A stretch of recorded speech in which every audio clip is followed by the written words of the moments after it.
Kamala Harris has maybe the widest base of support of any presidential candidate that has ever run for office.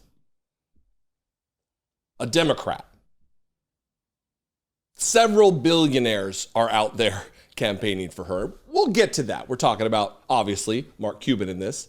But Republicans are campaigning for, have endorsed, are pledged to vote for Kamala Harris. This is because of the existential threat to the country, the very real, clear, and present danger that Donald Trump poses to the republic, to our very democracy. You know, I think about this a lot.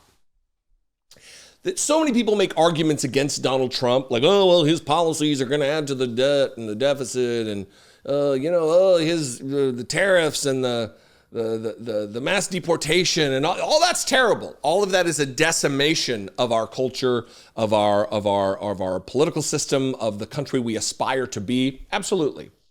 But all of those are extraneous, unnecessary arguments to me. Like, the guy tried to overthrow the United States government. He dispatched a violent mob to stop the election count so he could be reinserted as president of the United States. That's all you need. That's all you need. Look, it's good, it's extra, it's gravy, it's a bonus that all these other elements are coming together against Donald Trump to support Kamala Harris in this moment, to support the Democratic Party in this moment. It's great, but that's really all we need. Now, back at hand. Mark Cuban appeared yesterday at the lacrosse, I think it was in La Crosse, Wisconsin rally. And he's a charismatic guy. Look, I'm getting to the point where I'm opposed to the existence of billionaires, and I don't mean like their lives, that it shouldn't exist. I mean that we should have tax policies that are progressive, that after your $10th billion or 10th whatever amount we set, let's say $1 billion or $50 million in a year. After that, every dollar's taxed at about 70%. Even less than during the Eisenhower administration, less than during the Republican Eisenhower's administration. And that would curtail how quickly or rapidly someone can get to be a billionaire. But having said that, Mark Cuban seems to be a decent guy who hasn't stepped on as many necks to get to be a billionaire as your typical billionaires do. Your Elon Musks or your Bezoses, your Zuckerbergs. You get the point. And he is an actual billionaire who really brought it to Donald Trump yesterday at this rally, given his speech. I don't know what it is about billionaires who have to read from an iPhone to give a speech. He did this. Elon Musk did this the other day, just looking at their phone the whole time. But I want you to pay attention to what he says here, because this serves two purposes. One, it's actual information from someone who is educated in this field, who is skilled in this field, business, the economy, who is an actual billionaire, Mark Cuban. But also, it serves to get under the skin of Donald Trump, which for me is the most important thing, because you push Donald Trump a little bit, you agitate him a little bit, and he flies off the handle and acts in an unhinged manner that will only serve to wake people up to what a danger he is. So, with all of that said, my tangents notwithstanding, here's Mark Cuban sticking it to Donald Trump. Oh, you can't hear me? You can't hear me as loud as I am and you guys can't hear me? Is that better? As I was saying,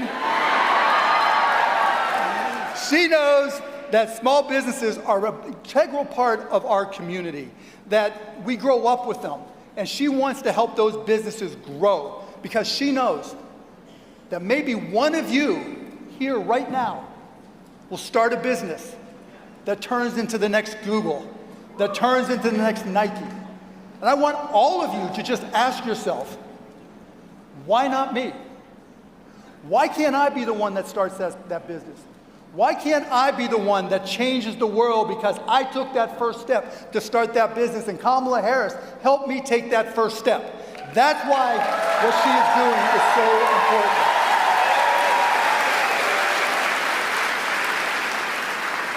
In my career, I've learned a lot about business, including how tariffs work. Now let me just ask you a question. Do you all know anybody who doesn't know how tariffs work? All right, I'll give you a hint. That other guy. Now he has this crazy notion that putting a tariff of 60% on every single product imported from China is a good idea. Let me just tell you, this man has so little understanding of tariffs, he thinks that China pays for them.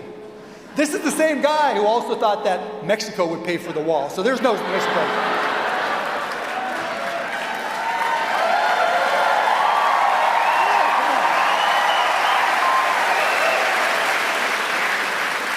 Did Mexico pay for that wall? Hell, no, you said it wrong. Hell no. That's what I'm talking about. I mean, did Mexico pay for the wall? I mean, Donald Trump is not only having said that and continues to say shit like that, he's also now claiming that Mexico gave us their military for free for certain things. It's all bluster and lies and insanity. He's now not just taking something that has a kernel or just a scintilla of truth around it, the patina of some truth. Now he's just making shit up out of whole cloth. So this, I believe, is a good thing because one, it's obvious and it's common sense what he's saying, that how can you trust a man who thought that Mexico would pay for the wall when they did not? They had no intention of doing so. The wall didn't even, I mean, it depends on the week of whether Donald Trump says the wall was completed or it wasn't, or whether they paid for it or they didn't. It just depends on the audience because he's a liar. But it makes sense, does it not? That a guy who has fundamental zero understanding of international relations and the funding of that kind of an infrastructure project, you think he understands tariffs? You think he understands the complexities of the American economy? No. Donald Trump is stupid. Donald Trump bankrupted casinos. I said casino the other day, a casino, and I was roundly corrected by many people in email, in voicemail, and in comments that no, you're wrong. He didn't bankrupt a casino. He bankrupted many casinos, multiple casinos, a business where people come to give you their money. They come knowing chances are I'm going to lose this. And Donald Trump couldn't keep that business afloat. It's akin to going bankrupt during a recession at a funeral parlor. It's the one thing people just, they don't not die because the economy's down. People are dying. That's the business to be in. It's recession proof. Not for Donald Trump. Even a casino he couldn't keep afloat. He certainly isn't qualified or capable to be president of the United States and shepherd us into the future. What do you think? I would love to know. You can call, leave me a voicemail, 714-576-4054. And of course, as always, you can email me daily@dollemore.com. Please consider, we'll mix it up.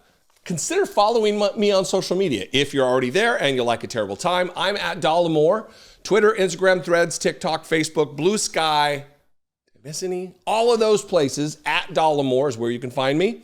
And if you want to help support this work, you want to help me produce these videos, click the join button wherever it is and become a channel member for $2 a month.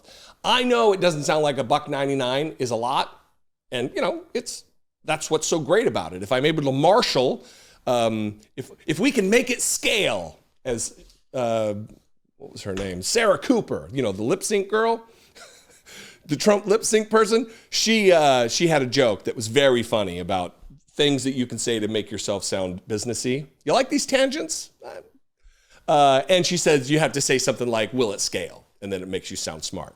So if we make it scale and, you know, 1% of my 804,000 subscribers were to give $1.99, we could fundamentally change this operation. And I appreciate your consideration. You can also go to patreon.com/IDoubtIt podcast. I love and appreciate you. I'll see you next time. Until then, be genuine. There will be more tangents. Take care of one another.